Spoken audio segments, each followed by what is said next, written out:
Bonjour à tous et bienvenue sur la première chaîne d'actualité quotidienne qui parle de NFT et de jeux blockchain. Vous le savez, c'est tous les jours, ça dure un petit quart d'heure et si c'est pas encore fait, pensez à vous abonner à la chaîne. Alors aujourd'hui, entre autres choses, on parlera d'un top 3 de collections NFT à surveiller actuellement, également aussi des nouvelles campagnes de airdrop et aussi de play to airdrop côté gaming, et aussi pareil côté gaming, pas mal de sorties assez intéressantes aujourd'hui, donc restez bien jusqu'au bout, c'est parti directement. Le partenaire de la vidéo du jour aujourd'hui, c'est Cryptonaut. Cryptonaut, c'est un site d'actualité quotidien sur les cryptos et les NFT, mais pas que. Vous retrouverez dessus pas mal d'articles très intéressants, pas mal de ressources pour vous aider dans votre veille du Web3, entre autres des guides, des conseils, des explications sur les projets du moment et des découvertes de projets. N'hésitez pas à aller faire un tour sur Cryptonaut, vous aurez le lien en description et en commentaire épinglé, et allez lire l'article sur la migration du Matic qui donc se transforme en Pol, puisque ça commence aujourd'hui, donc très important pour l'écosystème Polygon. Parlons ensuite brièvement et comme tous les jours du marché NFT. Le marché NFT qui est à l'image du marché global, évidemment, vous l'avez vu, Nvidia qui se prend à moins 10%, le marché qui flanche, risque de récession, les cryptos aussi pareil, c'est compliqué, donc forcément les NFT ça suit. Aujourd'hui marché rouge, market cap global qui descend à 61,3 milliards, des volumes également aussi en baisse à 11,33 millions, une très belle vente sur un Fidenza, donc de l'art génératif, qui a été vendu à 75 000 $. Pour le reste, je vous laisse voir le top 3 des volumes, des gagnants, des perdants, les deux mints intéressants dans la journée selon moi, également aussi le top 10 des NFT les plus capitalisés. Une pensée tout de même à ceux qui ont acheté des eggs du groupe CryptoKitties dont j'ai parlé hier et avant-hier.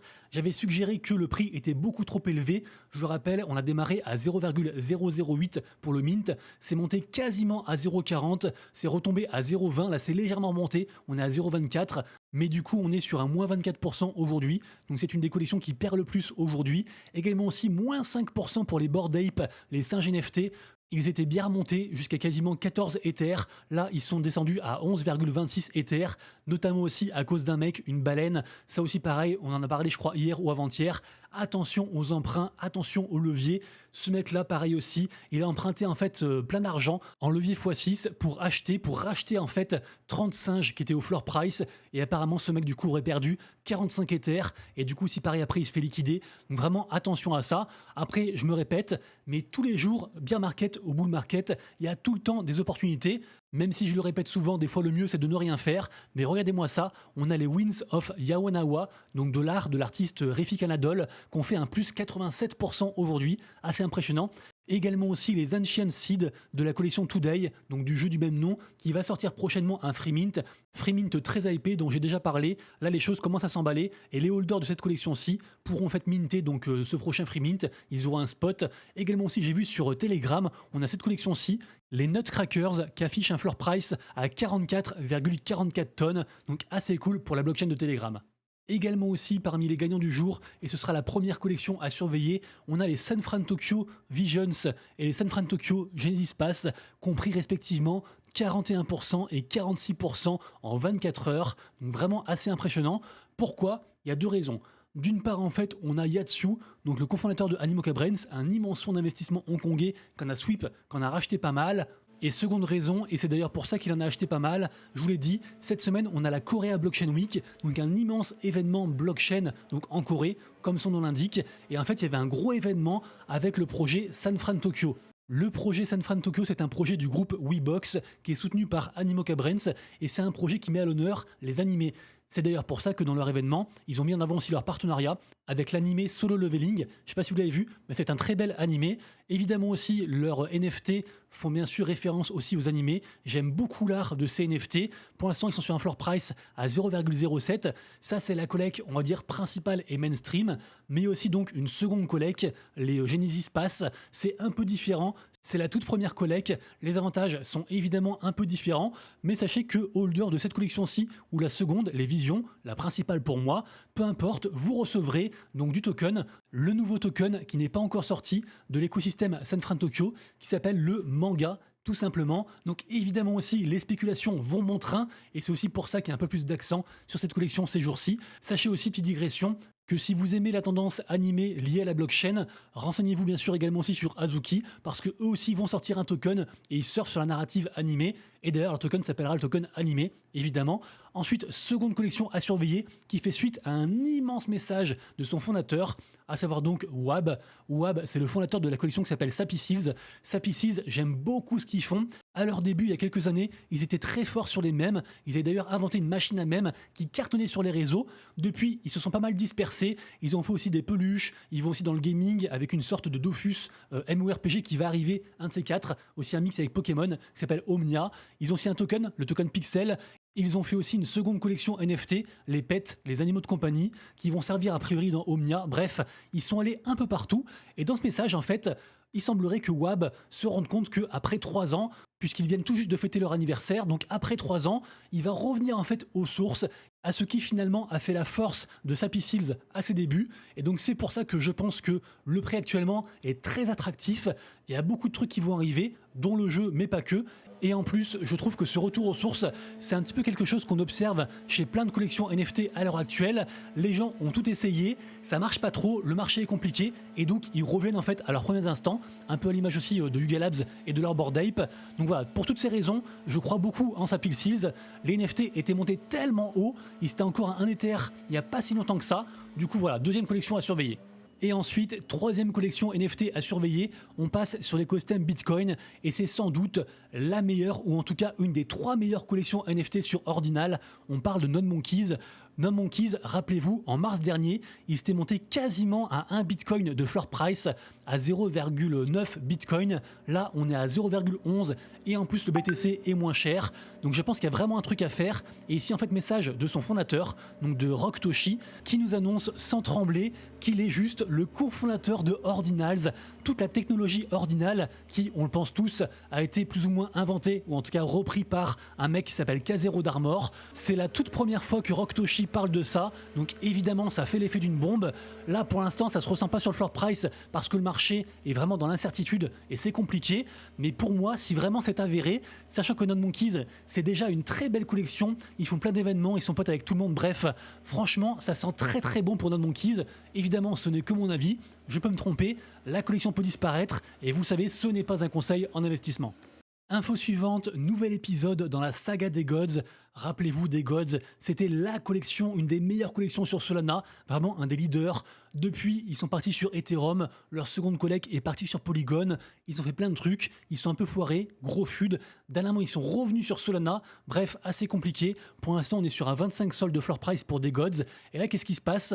On a un des plus rares Youths, donc la seconde collection, un Youth 1 sur 1, donc un Youth unique, dont on voit l'image actuellement à l'écran. Donc ce NFT avait été acheté par un des cofondateurs de Polygon, justement parce qu'en fait Frank, donc le créateur des Gods, était parti du Solana avec cette collection-ci pour la mettre donc sur Polygon. Il y avait un accord assez sombre où Frank avait touché pas mal d'argent. Au final, il a rendu l'argent quand il est reparti de Polygon. Bref, vraiment c'est une saga.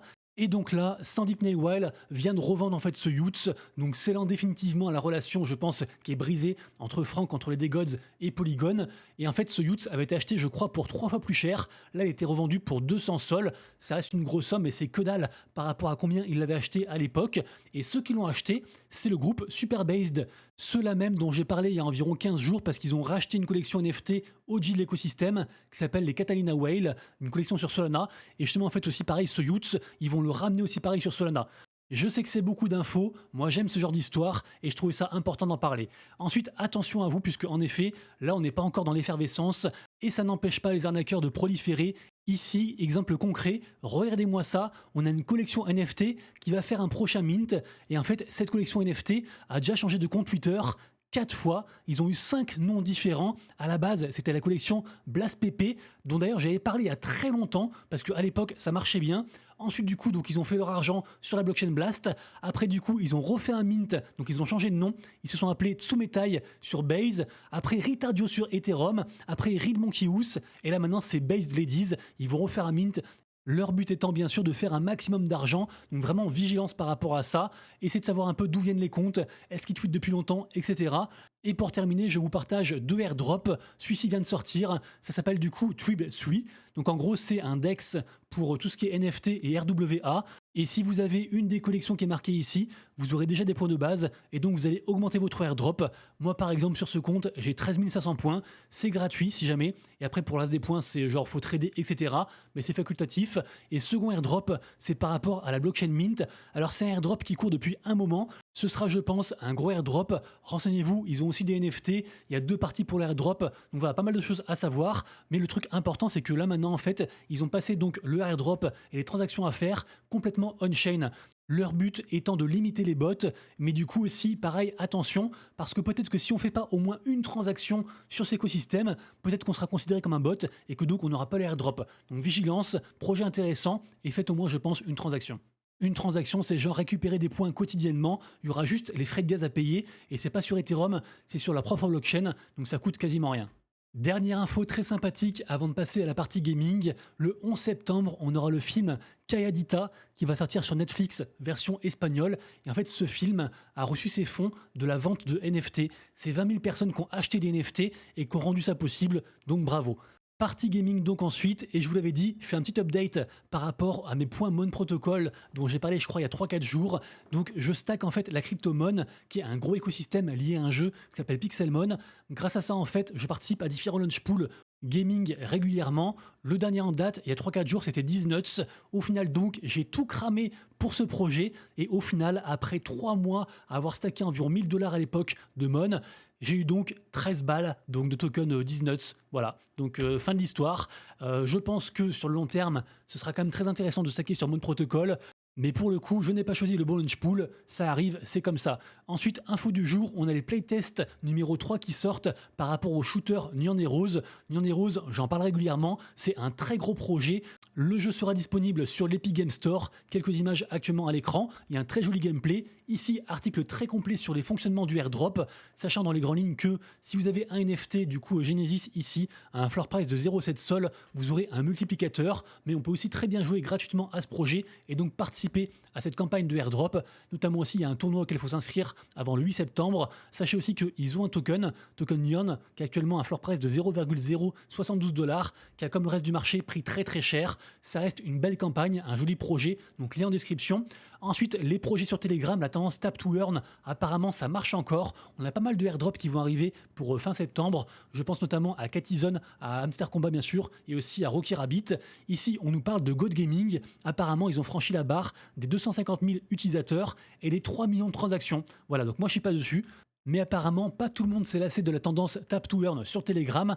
Ensuite, on parle du studio Faraway. Rappelez-vous, en fait, c'est une boîte qui a racheté des produits de chez Yuga Labs, notamment le jeu Legends of the Mara et aussi les Heavy Metal. C'est aussi un projet qui est lié à un très gros groupe de holders de Bored Ape mutants. Ils ont fait carrément aussi une DAO, un projet aussi qui s'appelle Serum City. Bref, c'est un très gros truc. Là, ils vont sortir encore 2 nouveaux jeux. Et apparemment, ils vont aussi donc intégrer les assets qu'ils ont récupérés de chez Yuga Labs dans leurs jeux. Mais bon, après avoir dit tout ça, je suis au regret de vous dire qu'apparemment tout le monde s'en fout, vraiment ça passe inaperçu. Il y a très peu d'interactions au niveau social, donc même si c'est des bonnes idées, même s'ils essaient de récupérer un petit peu la sauce, pour l'instant ça ne prend pas, et je pense qu'il faudra attendre un retour du marché pour que ce genre de projet en fait soit remis au goût du jour. Ensuite, très bonne nouvelle puisque en effet, le bridge de Ronin, la blockchain Ronin, donc à la base la sidechain du précurseur des Play to Earn, Axie Infinity, que d'ailleurs j'ai repris dernièrement. Allez voir ma vidéo il y a environ 2 jours. Je m'éclate sur Axie et j'ai pas mal de choses à dire. Bref, la blockchain Ronin, c'est un écosystème gaming qui cartonne, mais malheureusement, ils ont subi un énième hack il n'y a pas si longtemps que ça. Au final, tout est rentré dans l'ordre. Merci donc au White Hat. Le pont est de nouveau opérationnel. On apprend aussi qu'apparemment, on a 285 000 personnes qui stackent du RON sur les différents validateurs, y compris moi, et donc qui récupèrent du RON quotidiennement. Pour l'instant, le RON, comme le reste du marché, une fois de plus, a pris très très cher. Là, on est passé en dessous des 1,50 $. Vous le savez, personnellement, je suis très bullish sur le RON et j'ai du coup repris un petit bag par rapport à cette chute. Ensuite, on parle du jeu Portal Fantasy, qui est un peu une sorte de Pokémon à l'ancienne. Pokémon genre sur Nintendo ou sur NES, pour ceux qui se rappellent. Donc ce jeu en fait fait une nouvelle campagne de airdrop. Apparemment, il y a 2 millions de tokens PFT à gagner. C'est gratuit, c'est ouvert à tous. On doit rejoindre une espèce de guilde pour participer et apparemment il y a 2 aspects, donc la version sur PC et aussi un jeu sur Telegram. Donc de ce que j'ai compris, il faut faire les deux.